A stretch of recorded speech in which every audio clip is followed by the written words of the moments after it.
Bien, je m'appelle Salim, bonjour, salam alaikum. Bien, comment moi j'ai personnellement rencontré le Seigneur Jésus? En fait, mon passé, c'est aussi le début de ma conversion. Du fait que je suis né dans une famille algérienne, musulmane, pratiquante. Et puis, c'est un grand drame, en tout cas dans ma vie, qui a commencé que les choses ont pris une grande importance. J'ai perdu mon père et ma mère le même jour, la même nuit, en allant en vacances en Algérie. Je suis chaoui de Khenchla et la mort de mes parents a été une catastrophe pour moi, un drame.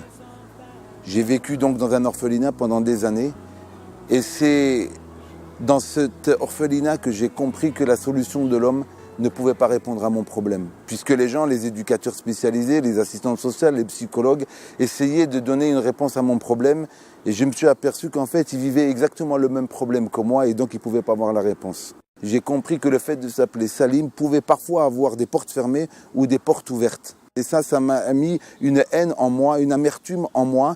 À la recherche d'un père, je trouvais plus d'obstacles dans ma vie d'enfant et d'adolescent. Et puis très vite, j'ai rencontré un homme qui m'a parlé de la Légion étrangère. Et la particularité de cette Légion qui regroupe 10 000 hommes, c'est qu'il y a toutes les nationalités. Et je me suis retrouvé très vite dans un endroit où je me sentais très bien. L'important, c'est que j'ai changé de nom, de prénom, de pays. Un monde nouveau s'ouvrait à moi. Une possibilité de pouvoir m'affirmer, de pouvoir être quelqu'un et être reconnu non pas pour ce que j'étais, mais pour ce que j'étais capable de faire. J'ai fait des opérations qui m'ont amené à découvrir le monde. Djibouti, la Libye, le Tchad, le Liban en particulier, lors du massacre de Sabra et Shatila. Et la première grande mission qui a été pour moi, c'était avec Yasser Arafat, où j'ai fait la protection de Yasser Arafat. J'ai trouvé un homme qui commandait l'OLP à l'époque, un leader comme ça, palestinien. Je voulais m'identifier à lui. Moi, en tant qu'Algérien, je voulais être un homme fort. Avec ma religion musulmane, je pensais être quelqu'un de capable. Et puis très vite, les choses faisant, je suis parti à la guerre du Golfe.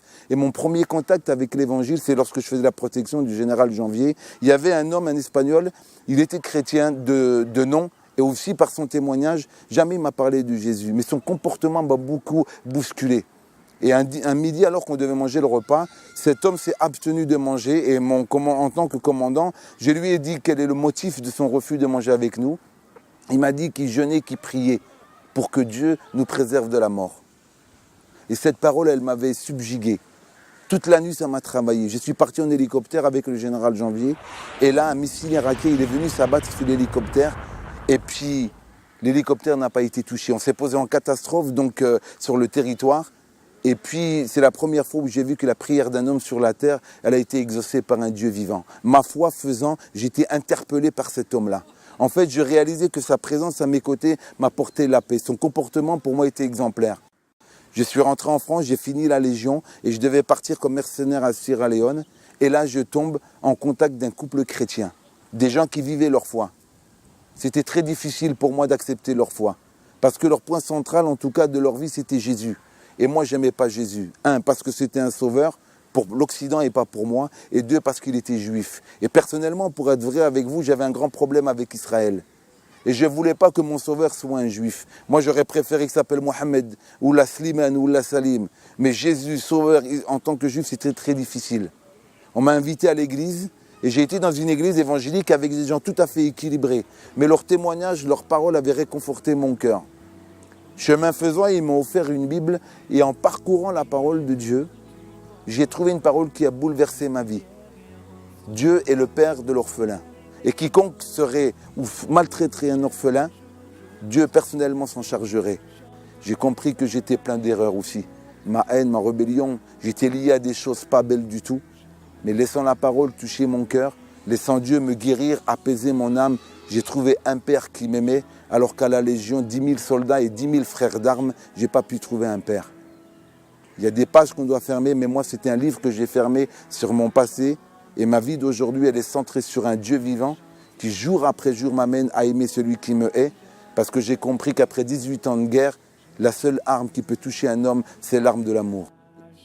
Étant orphelin de père et de mère, en fait, le vrai orphelin, ce n'est pas tant Salim. Le vrai orphelin, c'est celui qui n'a pas contact avec son père. Ce Dieu qu'on peut appeler Père, nulle part, dans aucun autre livre, on peut appeler Dieu Père. Qui s'appelle Salim ou qui s'appelle Christian.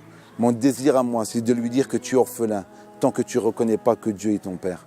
Voilà en tout cas ce que j'ai à cœur. Père de grâce et d'amour, je bénis ton nom. pour l'endroit où je suis dans ce pays de la France, mais aussi pour tous ceux qui sont orphelins dans ce monde. Seigneur, tu m'as donné et tu m'as fait grâce de pouvoir te rencontrer en tant que Père. Nul autre n'est semblable à toi. Je te bénis, Père, de ce que tu vas faire à travers tous ceux qui confessent que Jésus-Christ est Sauveur. Dans le nom de Jésus. Amen.